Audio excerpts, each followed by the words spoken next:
Nous sommes à Lyon. Dans ce haut lieu de la gastronomie française, une personne connaît très bien les produits light.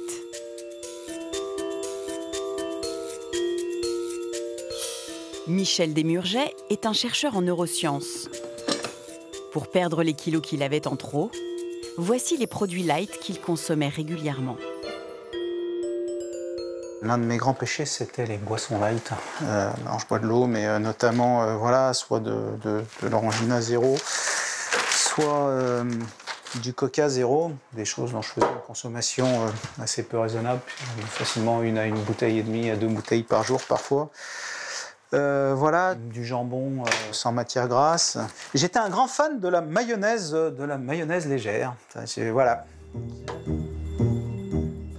Michel pensait garder la ligne, en remplaçant les aliments du quotidien par leur version light. Mais son espoir de légèreté s'est vite envolé. À l'époque où je mangeais des produits light, je suis monté à 129 kilos. Et aujourd'hui, je ne mange plus ces produits-là. Je suis aux alentours de 74-75 kilos. Comme beaucoup de Français, Michel a cru au mythe des produits light. Il y a leur code couleur, bleu, qui évoque la légèreté. Et puis leur mention marketing, 0%, léger, sans sucre.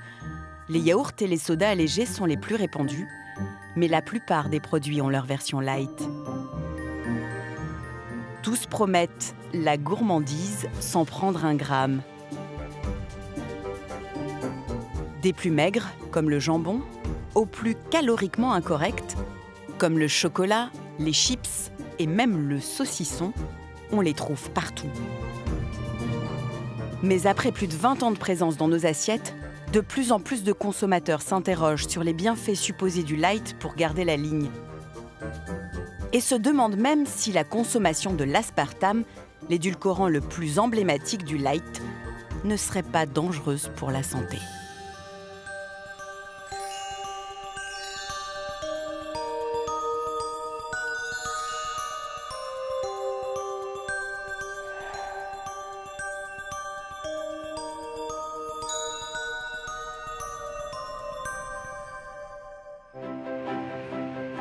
Beaucoup de gens ne maigrissent pas en mangeant des produits light. Comment l'expliquer ?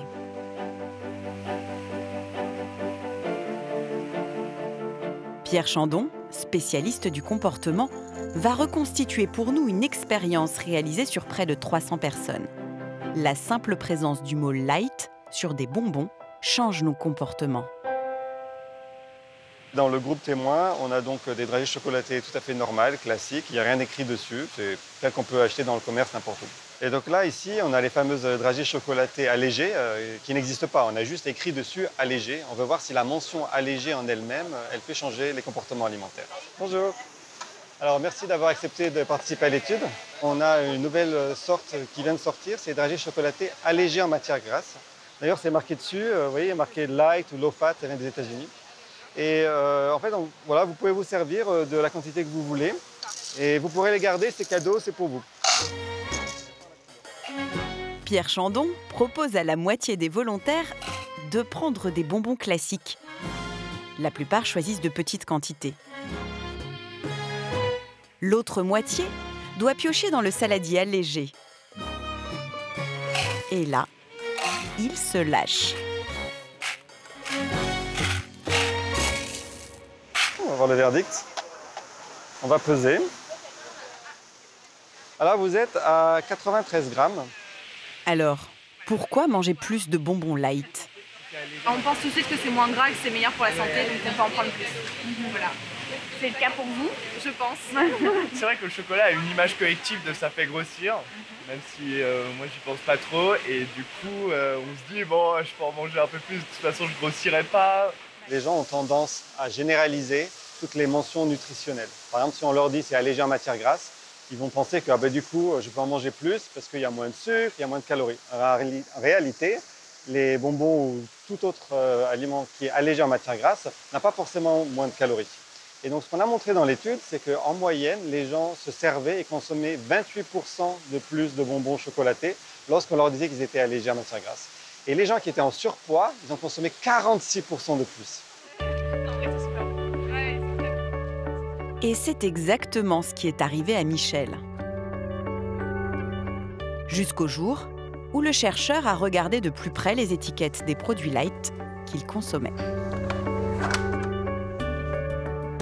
Voilà, alors dans le rayon biscuits aussi, alors pour moi, parce que ça me donnait bonne conscience, mais aussi pour la petite et pour les enfants, parce que j'avais l'impression qu'ils mangeaient moins de cochonneries et que c'était plus sain. Voilà, vous avez ce genre de choses ici.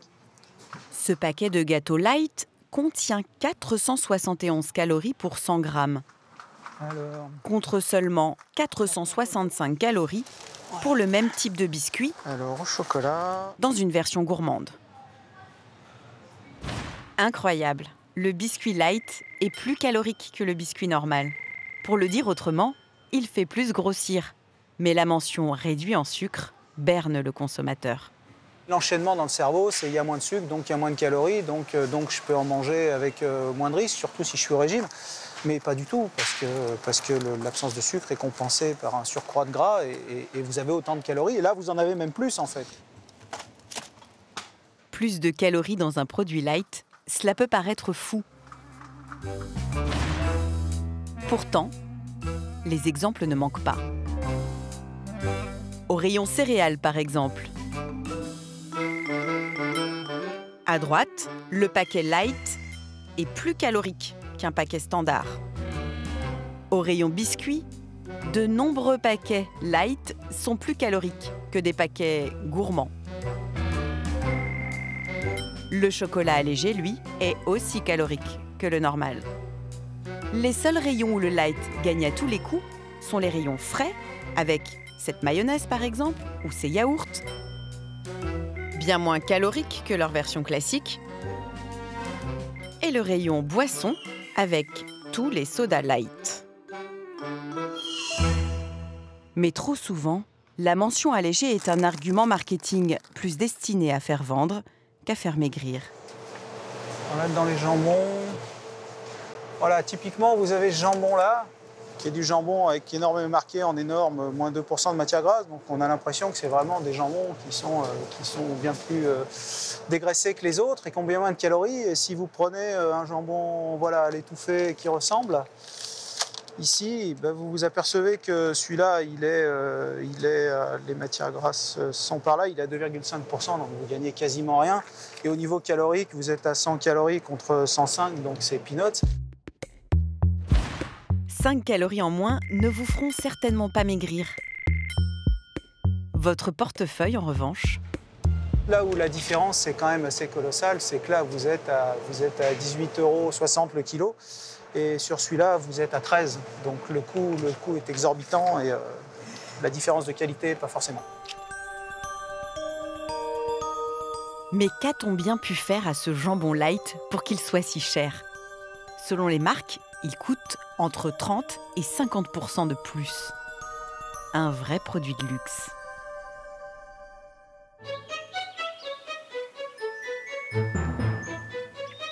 C'est en Vendée que Fleury-Michon élabore son jambon light.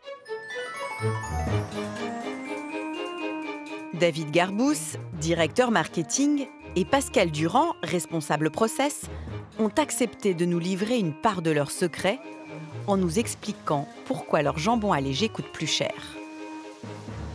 On a deux types de jambon. On a un jambon de type classique et un jambon plutôt maigre. Donc le jambon de type classique a un gras de couverture qui fait à peu près 2 cm. Et le jambon maigre a un gras de couverture très faible. Et c'est très révélateur du gras intramusculaire pour le produit fini en fait. Ce jambon très maigre coûterait à Fleury-Michon 20% de plus. Alors celui qui coûte le plus cher, c'est évidemment le plus maigre, parce que c'est plus compliqué, il faut le sélectionner, il faut le trier, donc il y a une charge de travail importante. Le dégraissage du jambon light est effectué minutieusement. Beaucoup plus qu'avec un jambon classique. Là, c'est des années de métier. Là, c'est la noix pâtissière. Des 5 muscles de la cuisse du cochon, le plus gras est même éliminé du jambon light. Et là, c'est le rond de gîte. Et c'est le rond de gîte qu'on ne mettra pas dans le jambon léger. On voit les veines de gras à l'intérieur. Et ça, on ne peut pas aller le chercher avec un couteau ou une machine. Donc c'est un muscle qu'on a choisi de ne pas mettre. Mais après tous ces efforts, le jambon light affiche seulement 3 calories de moins par tranche. Alors, la mention léger sur ce paquet est-elle bien légitime? Léger, c'est une formulation un peu gratuite et on essaie de trouver une autre solution. Donc, un peu gratuite, un peu facile, entre guillemets, un peu passe-partout. Et donc, on voudrait donner on voudrait être capable d'expliquer de manière un peu plus claire comment on a travaillé, ce qu'on vient de faire ensemble, hein, ce travail très spécifique. Parce que sinon, tout le monde porte la mention léger dans les grandes surfaces et les consommateurs ont du mal à faire la part des choses. Et pour cause, que les produits light aient 3 calories de moins ou 50 de plus, les industriels ne se privent pas pour arborer en gros sur leur emballage la mention light. Pour Foodwatch, une association qui défend les consommateurs, la loi est trop laxiste. La réglementation européenne dit que pour apposer la mention allégée ou la mention light, il faut que le produit contienne un tiers de moins de sucre, de sel ou de gras comparé à un produit similaire du même rayon.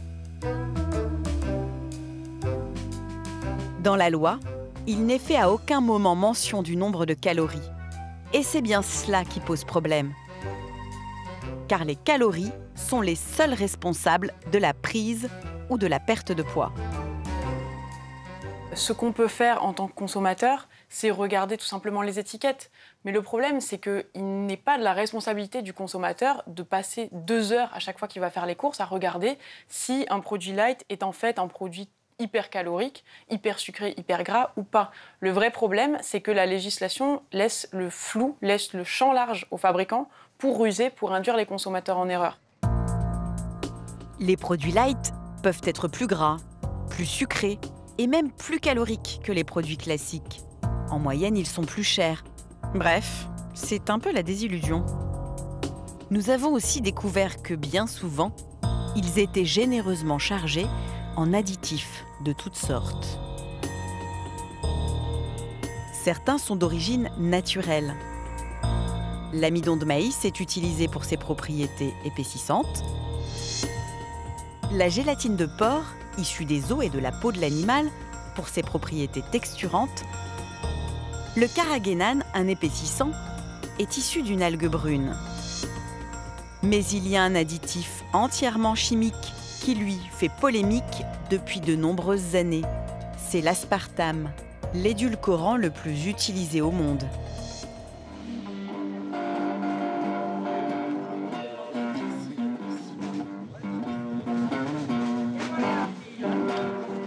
À Montpellier, un nutritionniste met en garde contre la multiplication des additifs dans notre alimentation.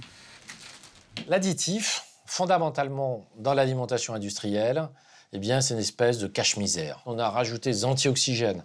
Ensuite, on a ajouté des colorants pour les rendre plus agréables. Et puis surtout, un très grand nombre d'agents de texture, d'émulsifiants, qui ne sont pas toujours bien tolérés sur le plan digestif. Et donc, ça donne une certaine forme de consistance aux aliments. Mais quand vous prenez un aliment brut et naturel, vous n'avez pas besoin de tout ça. Ça, c'est le résultat d'une alimentation hyper transformée. Le meilleur exemple est sans doute le beurre allégé. On a ici un vrai beurre. On n'a pas ajouté quoi que ce soit. Et puis, si vous voulez, on a ensuite de la matière grasse. On vous l'annonce comme étant plus légère. Alors effectivement, il y a moins de gras, mais on rajoute des choses. Du E471, du E476, tout ça, ce sont des émulsifiants, des épaississants. On vous rajoute aussi des conservateurs, du E202, on vous rajoute des colorants, on vous rajoute un grand nombre de substances par rapport à ça. Et puis, en plus, sur le plan gustatif, c'est quand même très, très moyen. Le nutritionniste intervient régulièrement auprès de femmes enceintes pour les mettre en garde contre les produits toxiques. Mettez-vous plutôt par là, je pense. Certains édulcorants sont sur sa liste rouge. Il faut être très très prudent avec ces produits allégés parce que, en ce qui concerne les édulcorants, c'est-à-dire ce qui remplace le sucre, on a pour un certain nombre d'entre eux beaucoup d'interrogations et on a des études qui ont montré qu'avec une boisson gazeuse light par jour, eh bien, cela peut favoriser le risque d'accouchement prématuré. Donc soyez bien prudents avec ça. La plus light des boissons, c'est l'eau. C'est quand même mieux. On peut réchauffer dans du verre. Selon l'étude citée par le nutritionniste, c'est l'aspartame qui augmenterait le risque de naissance prématurée. On nous dit vraiment l'alcool, le tabac, des choses comme ça, mais tout ce qu'on a vu là, non.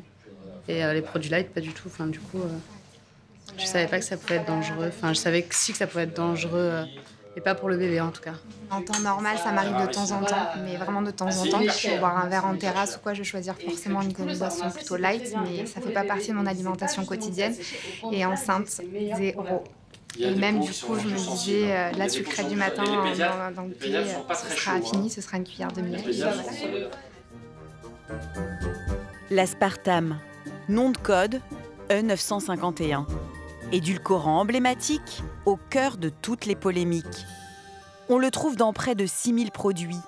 La fameuse sucrète du matin, des yaourts, des biscuits, des sodas, des médicaments, quasiment tous les chewing-gums.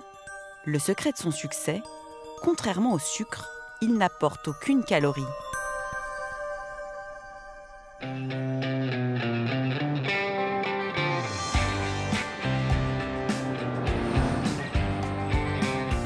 C'est ici, aux États-Unis, que cet édulcorant controversé a connu un succès fulgurant dès les années 90. L'obésité touche un Américain sur 3, un problème de santé publique que l'on a cru pouvoir régler avec une formule, Diet. Ici, les produits à l'aspartame sont partout, comme dans cette supérette de Manhattan. John Glendining est chercheur en neurosciences. Lui pense que l'obésité peut être enrayée grâce au soda light. Si vous regardez toutes les études, il est évident que c'est un outil efficace pour maigrir. Dans certains cas, une étude qui vient de sortir le montre, les gens qui boivent des sodas allégés perdent plus de poids que ceux qui boivent de l'eau. Donc c'est mieux de boire des sodas light que de l'eau pour maigrir? Oui, enfin c'est ce que cette étude conclut. Problème, cette étude a été financée par les fabricants de soda eux-mêmes. Leur intérêt à nous vendre toujours plus de boissons light n'est pas un secret, encore moins un tabou. John nous l'explique sans complexe. Il y a un grand nombre de facteurs qui expliquent pourquoi on produit ce Coca Light. Par exemple, ici, le sucre constitue 10% du volume. Et là, l'aspartame seulement 0,1%. Parce que vous n'avez besoin que d'une très petite quantité d'aspartame pour avoir un goût très sucré. Donc les fabricants de soda vous font payer le même prix. Mais à produire, les soda light coûtent bien moins cher. C'est pour ça qu'ils les aiment tant. Les consommateurs américains aussi les aiment bien, ces sodas à l'aspartame. Ils en boivent des quantités astronomiques depuis des années. Mais ils sont aussi des milliers à se dire victimes de cet édulcorant depuis sa mise sur le marché.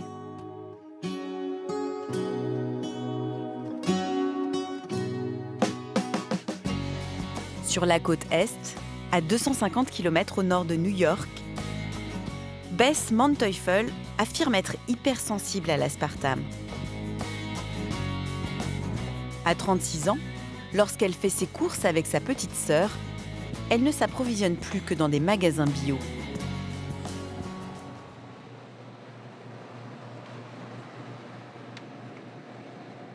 Je regarde toujours les étiquettes pour être sûre d'éviter l'aspartame à tout prix.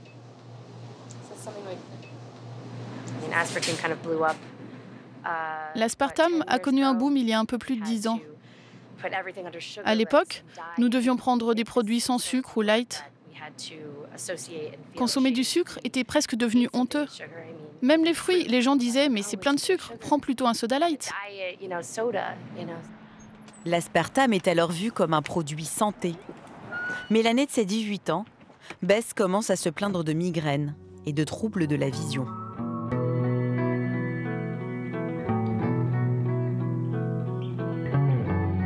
Après avoir consulté de nombreux médecins et testé toutes sortes de médicaments sans succès, Bess se rend chez le docteur Christopher Black.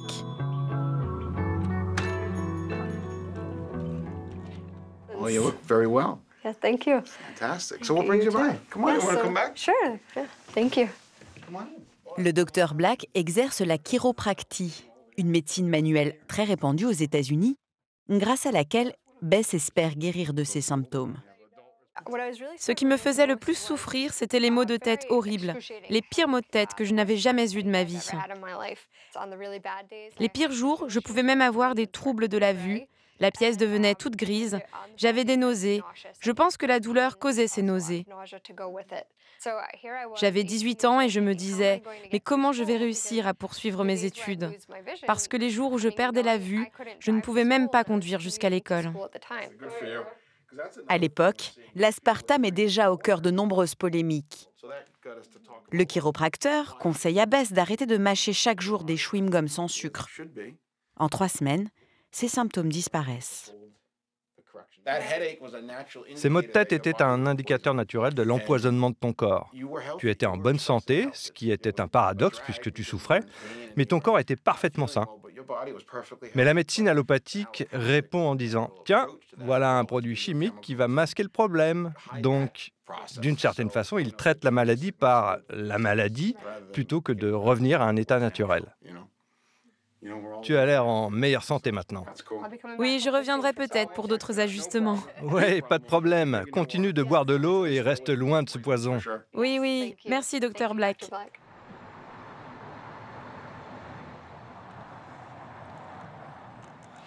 All right, Dad, I'll take the green beans when you're ready. I'm just cutting, I'm just finishing. Okay, great.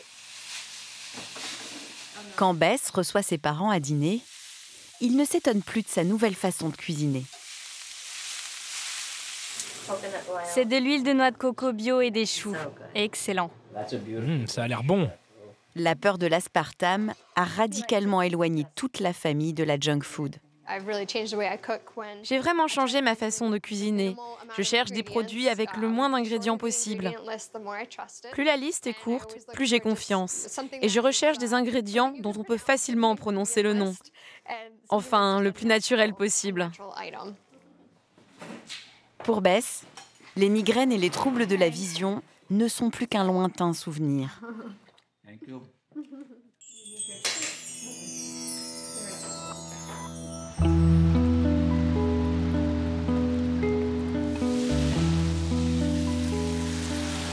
Mais à une centaine de kilomètres de là, dans un petit village du New Jersey, chaque matin, Charlène Delfico commence sa journée en installant son respirateur artificiel mobile.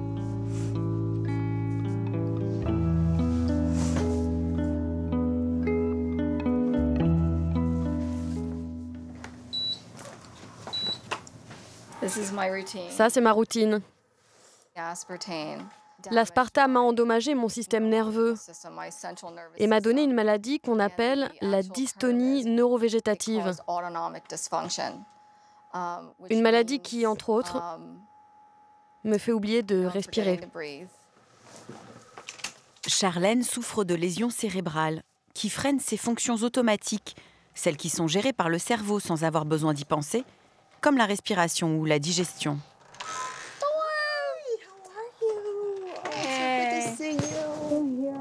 Charlène peut compter sur Dawn, son amie d'enfance. Tout a commencé il y a 5 ans. Charlène est préparatrice dans un grand hôpital. Pour que ses patients avalent un médicament très amer, elle y ajoute cette poudre rose à l'aspartame. Un geste répété jusqu'à 200 fois par jour. Tu vois la poudre? Oui, je la sens. Et elle n'est même pas encore sous mon nez. Ah, je ne peux pas imaginer que tu faisais ce geste 200 fois par jour. Vous pouviez voir toutes les particules s'envoler quand on versait la poudre. Je les respirais, ça rentrait dans mes yeux, mon nez, ma bouche. Et simplement en répétant ce geste pendant un certain temps, j'ai commencé à avoir des migraines. Énormément de migraines. J'avais aussi des troubles de la vue. Mais personne n'a prêté attention à ces symptômes. Et puis, 1 an plus tard, l'ophtalmo m'a demandé de faire une IRM. Et c'est là qu'ils ont trouvé des lésions au cerveau. Des séquelles irréversibles qui empêchent Charlène de travailler.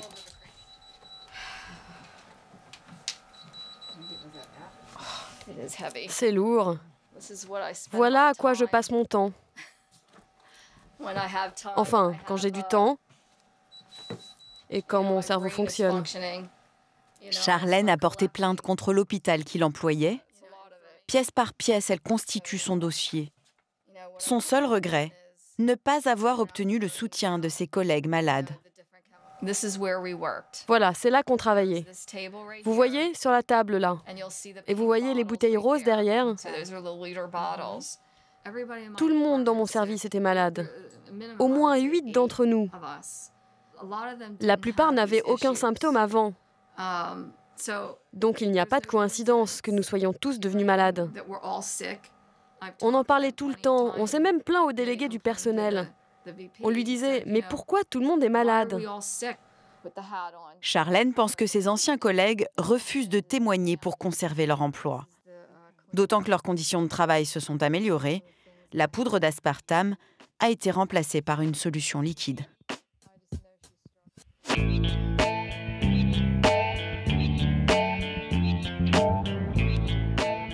Même si aucun médecin n'a pu confirmer l'implication de l'aspartame dans la maladie de Charlène, de plus en plus de scientifiques alertent sur sa nocivité.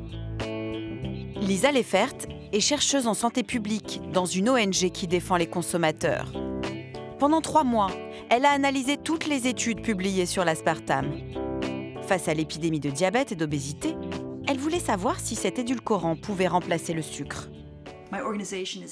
Mon ONG n'a rien contre les édulcorants ou les additifs. Nous les évaluons, nous les testons. Nous avons constaté que la plupart d'entre eux sont sans danger, mais nous pensons que certains doivent être évités. Parmi tous les édulcorants analysés, l'aspartame est celui à éviter à tout prix. 3 études indépendantes ont prouvé qu'il provoque le cancer chez les rats et les souris, donc c'est tout à fait probable qu'il cause aussi le cancer chez l'humain. Ces 3 études ont été réalisées au sein de l'Institut Ramazzini, en Italie, près de Bologne. Le docteur Morando Sofriti les a dirigées. De 2005 à 2010, ce chercheur a donné différentes doses d'aspartame à des rats et à des souris. Son résultat est sans appel. Chez les rats, du côté des femelles, l'aspartame augmente l'incidence des lymphomes, des leucémies et des cancers du rein. Du côté des mâles, on observe une augmentation des tumeurs malignes du système nerveux. Chez les souris mâles, l'aspartame provoque des cancers du foie et des tumeurs malignes aux poumons. Même à petite dose, les cancers augmentent.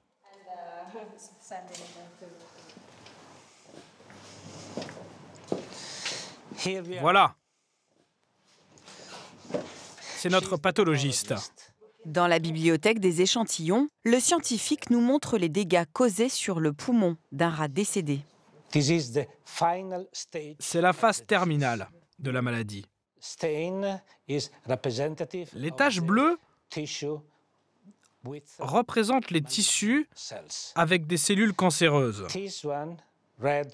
Les taches rouges ou les taches roses sont les tissus sains. Vous voyez, ils sont envahis par les cellules cancéreuses. Le chercheur a une hypothèse sur ce qui pourrait rendre l'aspartame cancérigène. L'aspartame se métabolise en 3 composés dans le corps. L'acide aspartique, la phénylalanine et le méthanol. De ces 3 composés, nous savons que le méthanol est important car il se transforme en formaldéhyde. qui est connu pour être cancérigène pour l'homme. L'aspartame serait donc à éviter, même à petite dose.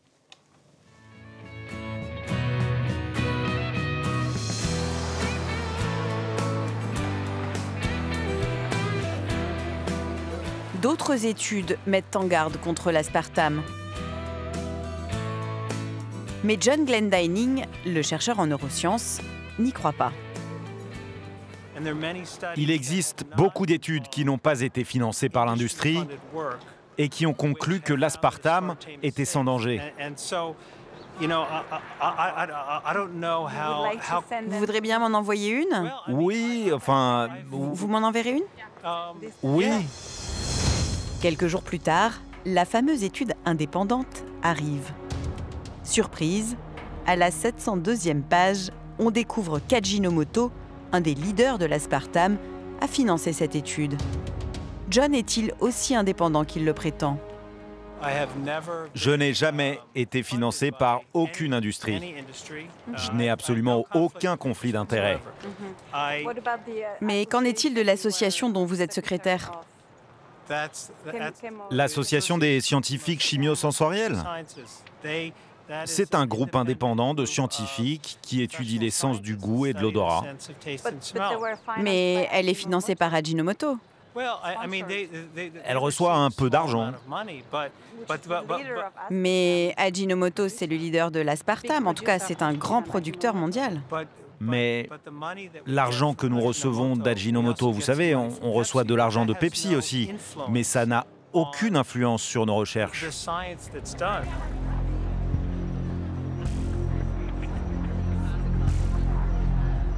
L'argent des industriels n'aurait donc aucune influence sur le travail des scientifiques.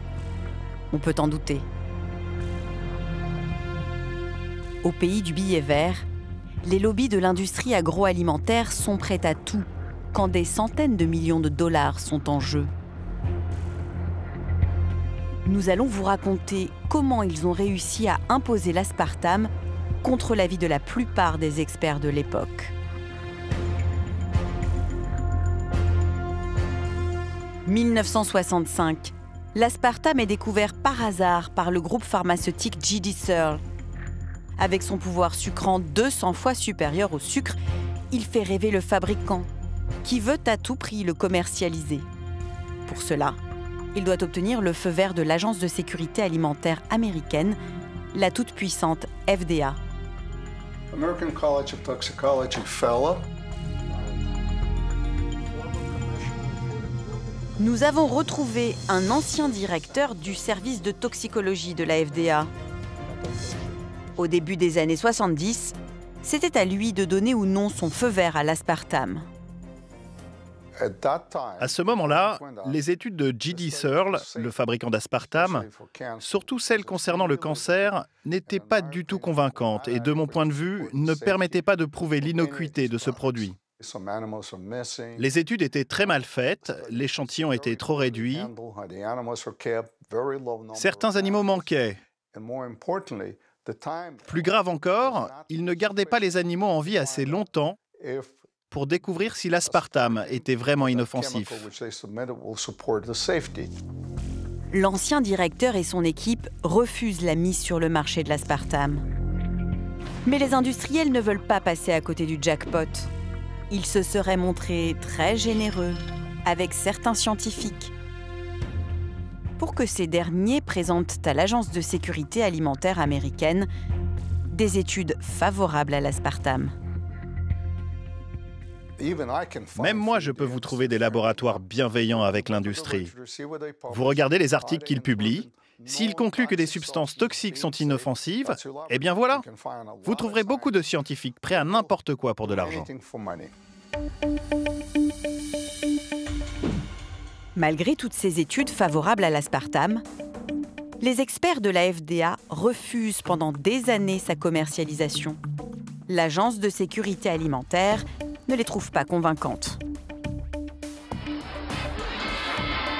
Les industriels jouent alors une autre carte, la carte politique. Novembre 1980, Ronald Reagan est élu président des États-Unis. So help me God. Une aubaine pour les fabricants d'aspartame. Car le PDG de GD Searle n'est autre que Donald Rumsfeld, homme politique très influent qui a l'oreille du nouveau président.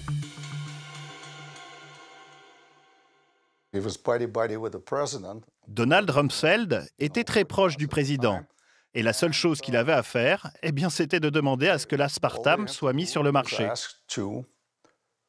À leur niveau, c'est aussi simple que ça. Ils obtiennent ce qu'ils veulent.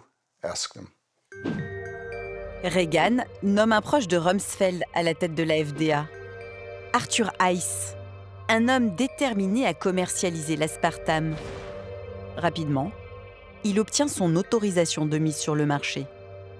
Le nouveau chef de la FDA est resté pendant 2 ans. La première chose qu'il a fait, c'est d'approuver la commercialisation de l'aspartame dans la nourriture. Et la dernière chose avant de partir, c'est de l'autoriser dans les boissons. À mon avis, c'était une décision politique. Les études ne prouvaient absolument pas l'absence de danger. Après avoir réussi à autoriser l'aspartame, Arthur Hayes est recruté par le fabricant. De là à y voir un cadeau. Quand il a quitté la FDA, il est parti travailler pour le service des relations publiques de GD Searle. Et ça, c'est la voie royale pour réussir sa carrière. Rentrer à la FDA, grimper les échelons, et puis aller travailler pour l'industrie.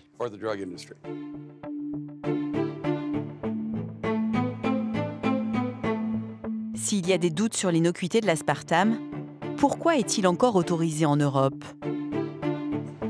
En 2013, l'EFSA, l'Agence de sécurité alimentaire européenne, a voulu faire taire toutes les polémiques.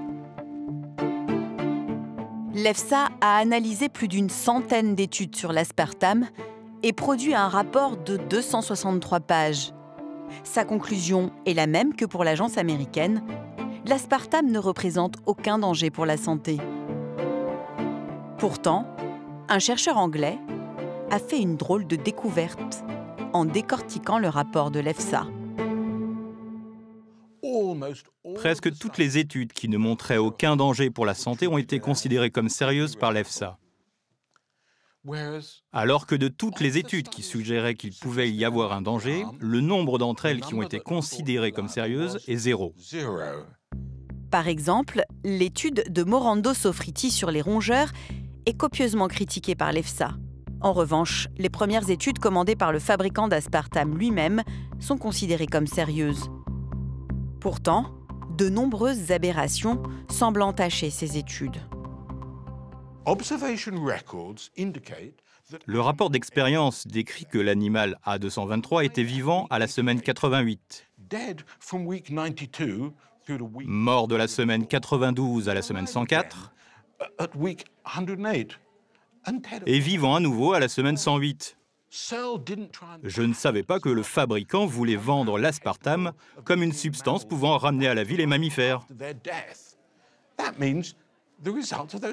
Cela veut dire que le résultat de ces études n'a aucune valeur. Pourtant, l'EFSA a estimé que ces études étaient parfaitement recevables. Dans ces circonstances, je ne vois pas comment on peut faire confiance à l'EFSA en ce qui concerne la sécurité alimentaire. Quand on regarde de près la commission qui a réexaminé la mise sur le marché de l'aspartame, on peut se poser des questions.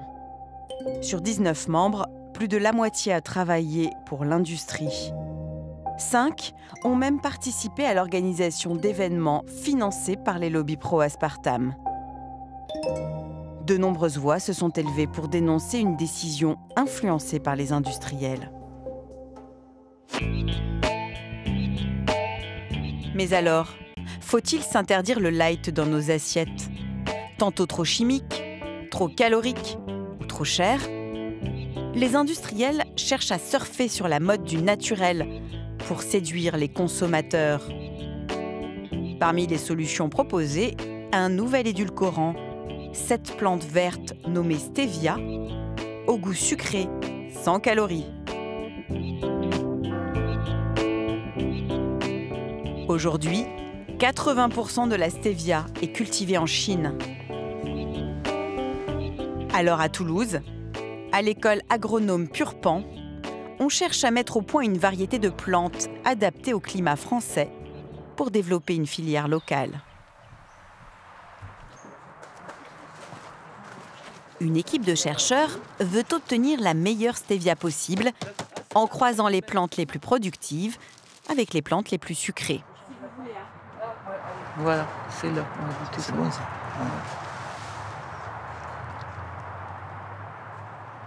Voilà, pas vraiment un type commercial, hein, celle-là. C'est pas, au point de vue organoleptique, c'est pas formidable. Mais elle est très riche, on sent qu'elle est très riche. On va goûter sur une base de feuilles un peu pour voir là.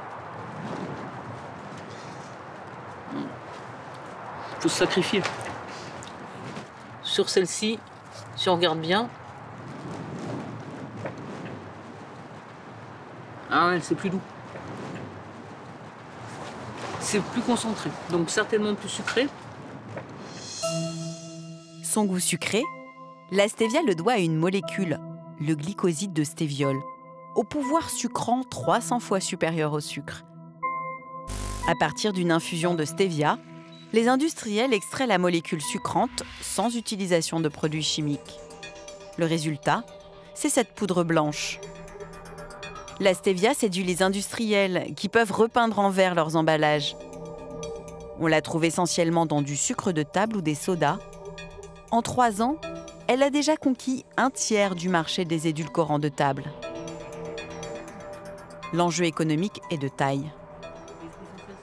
Demain, on espère que plusieurs dizaines d'agriculteurs dans la région pourront produire de la stevia pour approvisionner ces transformateurs qui aujourd'hui achètent sur le marché mondial des produits souvent non conformes et en tout cas de composition et d'origine très aléatoire. La stevia est beaucoup moins controversée que l'aspartame. Des millions de Japonais l'utilisent depuis plusieurs décennies sans aucun effet secondaire. À la base des plantes, ça c'est 2 graines. Là.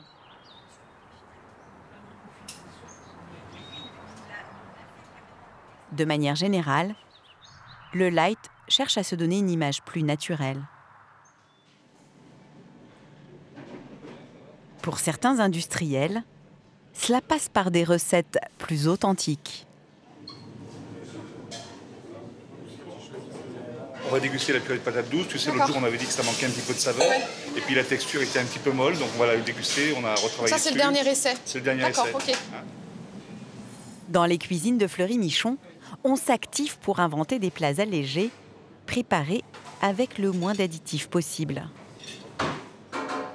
Donc tu vois, la purée de patates douces, on l'a bien rendue un petit peu plus ferme, un petit peu plus, moins onctueuse, plus ferme, avec plus de côté farineux en bouche. Hein. D'accord. Ce que je veux vraiment, c'est que c'est de la purée, mais je veux quand même garder une texture pour qu'on ait une sensation de mâche, c'est important. Oui, on ait de la satiété. Oui, de la satiété. Donc il faut mâcher. Si on avale, ça n'a pas du tout le même impact. Ouais, c'est bien. C'est bien parce qu'elle n'est pas, pas trop fluide, elle est bien en bouche, elle a la bonne texture. Pour élaborer 5 recettes à moins de 300 calories la barquette, la responsable nutrition applique des règles diététiques qui ont fait leurs preuves. La mastication, elle est fondamentale, surtout sur des produits diététiques. Plus vous allez mastiquer, plus vous allez prendre le temps. Ça veut dire que votre cerveau il va voir aussi le signal de satiété qui est très important. Donc là, on a choisi des morceaux de poulet volontairement importants pour qu'on puisse mâcher tranquillement et faire en sorte que le cerveau comprenne qu'il a mangé et qu'il n'en faut pas plus. Et avec moins de 3% de matière grasse, le chef n'a plus le droit de se jeter sur la plaquette de beurre. Quand on diminue le gras, on diminue aussi le goût. Très clairement, quand vous faites une sauce avec beaucoup de matière grasse, vous avez une teneur très forte. Ça fait ressortir tous les goûts. C'est un exhausteur de goût, le gras. Donc quand on diminue le gras, il faut aussi trouver des substituts donc, naturels pour pouvoir garder toujours cette notion de plaisir. Son secret, user et abuser des épices. Ici, la cardamone, par exemple, c'est un épice qu'on retrouve beaucoup dans les currys, qui vient des Indes. Et cette épice-là, quand vous le mettez dans un produit, par exemple, vous faites un plat de lentilles, et vous mettez un petit peu de cardamome dans votre plat de lentilles, vous allez avoir une impression de longueur en bouche et vous n'aurez pas besoin de mettre, comme on mettait dans le temps, de la graisse d'oie ou du saindoux ou des choses comme ça. Vous mettez un peu de cardamome dans votre eau de cuisson et vous allez avoir une belle texture en bouche. Un retour aux épices et à une cuisine plus saine. Les consommateurs, avides de naturel, seraient-ils enfin écoutés ? Effectivement, il y a quelques années, on a vu la vague des produits light, avec des produits qui clignotaient de partout et qui disaient que ça allait être fantastique. Souvent, le goût était très décevant sur ces produits-là. Et les consommateurs qui ont essayé ces produits en sont assez rapidement revenus finalement. Et aujourd'hui, ils nous demandent davantage des produits plus que des produits moins. Le bleu et la mention léger ont disparu des plats préparés light. Aujourd'hui, le packaging est rose et mentionne juste le nombre de calories.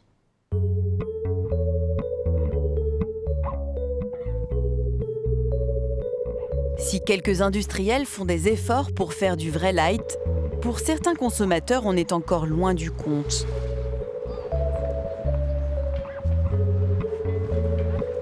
Michel continue de bannir tous les produits light de son alimentation. Après des années d'errance, de régimes drastiques en produits allégés, il a trouvé sa solution. Comme il est chercheur, Michel a accès à toute la littérature scientifique mondiale. Il a analysé celle en rapport avec la perte de poids. J'ai regardé et importé près de 4000 articles sur le sujet. C'est vraiment un champ qui a été cherché, qui a été exploré profondément. Mener le projet au terme, ça m'a pris plus de 4 ans. Ouais. Michel en a tiré un livre, un programme sur mesure qui lui a permis de perdre 50 kilos durablement. Son conseil, fuyez les produits light. L'organisme, il n'est pas complètement idiot. Il a besoin d'un certain nombre de nutriments. Il a besoin d'acides gras essentiels, il a besoin de vitamines, il a besoin d'oligo-éléments, etc. Et tant qu'il n'a pas son compte, dans la ration alimentaire que vous lui donnez, il va stimuler la faim pour vous faire manger plus jusqu'à qu'il ait son compte. Donc si vous êtes dans le light et que ces produits-là, ces aliments, donc ces nutriments dont l'organisme a besoin, s'il ne les trouve pas, s'il y en a moitié moins, il va vous faire manger 2 fois plus. Elle est plus épaisse que la dernière fois. Ah, donc, tu veux que je te remette du lait? Hein? Tu veux du lait? Non, ça va.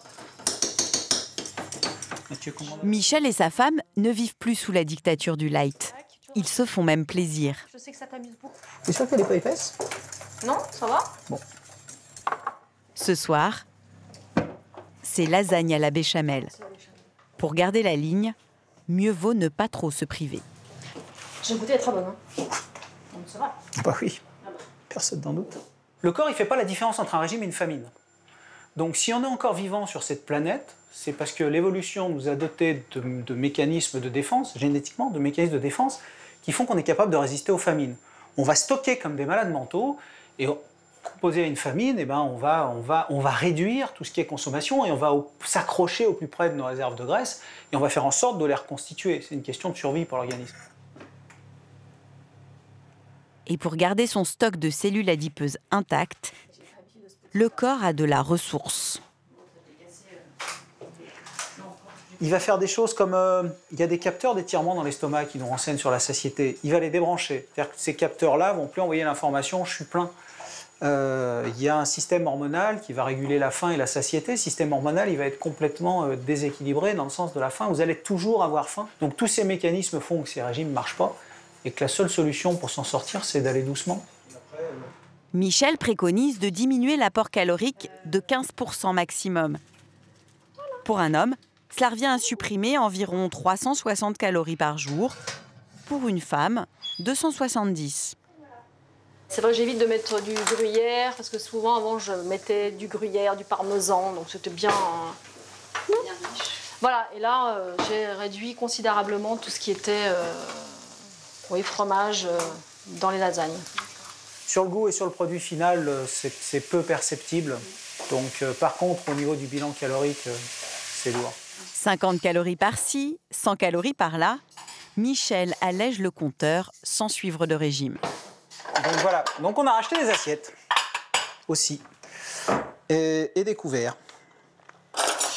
Voilà, donc on mange maintenant avec des assiettes et des couverts de nains. Pour vous donner une idée,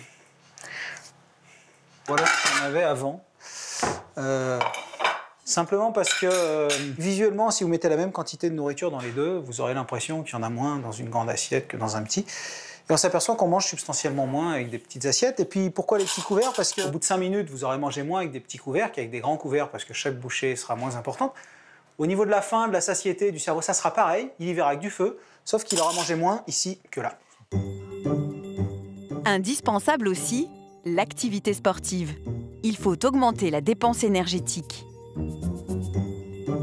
Michel, désormais, se rend tous les jours au travail à pied. Manger moins, manger mieux, ne plus céder aux sirènes des produits light qui nous font perdre plus d'argent que de kilos. Si l'emballage est séduisant, la recette miracle pour maigrir n'existe pas encore dans les rayons.